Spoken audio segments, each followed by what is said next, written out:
इथं धरले आणि म्हणले ना देवारात नेऊन ठेव जा म्हणले. त्याला श्रद्धेनं देवारात नेऊन ठेवला.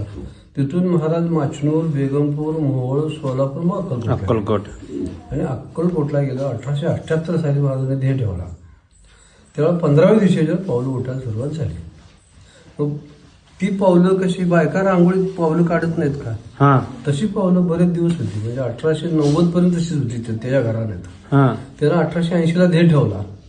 त्याच्या पोरानं 10 वर्ष सेवा केली. आणि महाराजांनी शेवटी कुणी सेवा करायची कुणी यायचं त्यांनी ठरवायचं असते. बरोबर. आपण कोण नेतो होतो नाही आहे. मग त्याच्या मुला स्वप्नात महाराज गेले. तुझ्या घरची सेवा झाली आहे म्हणले. शंकरलिंग देवस्थान मंगळवेढा म्हणून ते शंकराचं मंदिर आहे.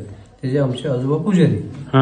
त्या पुजाऱ्याकडे पादुका नेऊन दे म्हणून महाराजांनी त्याच्या मुलाला दृष्टांत दिला.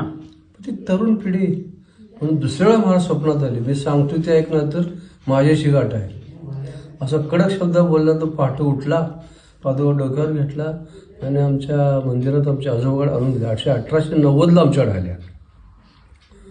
1890 आल्यानंतर त्याच्यावरच्या ते खुणा आमच्या घरात ते वाढायला लागल्या. वाढायला आल्या म्हणल्यानंतर ते 1967 पर्यंत वाढल्या 1890 पासून. मग काय व्हायचं माहिती आहे, वाढवायचे किती, कवा बंद करायच्या आणि काय